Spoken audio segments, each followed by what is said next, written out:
moi, je me rappelle toujours, quand je suis sorti de mon CAP, la première chose qu'il m'a dit, mon père, il m'a dit, écoute, maintenant tu es ouvrier, en 52, j'étais donc ouvrier, tu sais ce qu'il te reste à faire. La première chose que tu dois faire, c'est au moins de te syndiquer. Et en 66, je ne sais pas si beaucoup se rappellent de ça, mais c'était donc le général de Gaulle avec Pompidou à l'époque qui était donc... et ils avaient voulu instituer l'histoire de la participation et l'intéressement. Le patronat s'est dit, avec la participation, on ne va quand même pas distribuer ces sommes-là comme ça. On ne va pas distribuer 300 millions.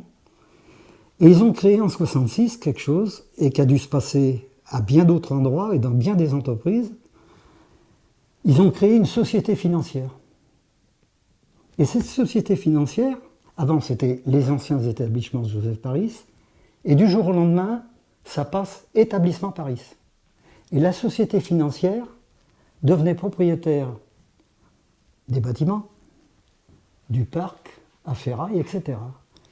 Et des 300 millions de 67, par exemple, en 66, quand il y a eu la participation qui a été officialisée, il ne restait plus que, s'il y avait les mêmes chiffres, il ne restait plus que 90 millions parce qu'on retirait 210 millions en location. On payait la location à la société financière. Pas bête. C'était les actionnaires, en fin de compte, qui après... Parce que cette société financière, il y avait le PDG, il y avait une secrétaire, pratiquement c'était tout. Et c'était coté en bourse. Et en 68, on a commencé à dire, bon, bah, ça commence à bien faire, faut essayer de revoir ça. Les patrons refusaient de négocier. Alors, on faisait 2 heures de grève par-ci, 2 heures de grève par-là, ça créait un climat. Et menace de lock-out. Le lock-out, c'est-à-dire que eux fermaient la boîte. On s'est dit, il ne faut pas qu'on se fasse enfermer, il ne faut pas qu'on arrive à cette solution-là. Nous, on va l'occuper, la boîte. Parce qu'on pensait que on allait être en position de force pour pouvoir négocier là-dessus.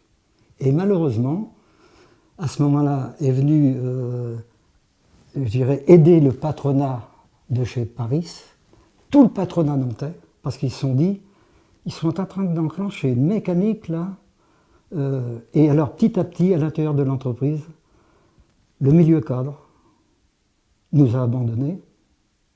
On s'est retrouvés, tous les ouvriers, une partie des mensuels dont j'étais, et petit à petit, pendant l'occupation, 6 semaines, de 15 jours d'occupation, mais 6 semaines de mouvement, et là, tout le temps de l'occupation, personne ne rentrait dans l'entreprise. Et on avait même eu la félicitation en 68, après, de l'employeur qui nous avait dit, écoutez, on est obligé de reconnaître qu'on retrouve l'outil dans le même état. On graissait les machines, on nettoyait, on balayait, ils ont retrouvé les bureaux en parfait état. Moi, je couchais dans le bureau du patron, sur la moquette, et pour pas que personne aille, etc.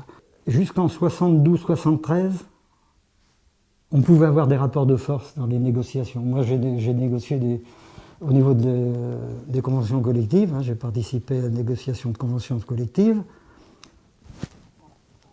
On avait du poids, on était reconnus, il y avait un respect de part et d'autre. Et puis le pouvoir existait à ce moment-là. Le pouvoir, il était dans l'entreprise.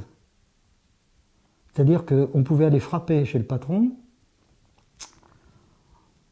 la porte était ouverte et on savait que le pouvoir était là. Bon, c'était pas simple, Des fois, ça s'accrochait très dur, mais le pouvoir était là. Ça, c'est fini. Et petit à petit après, on s'est bien rendu compte que le pouvoir, il est maintenant...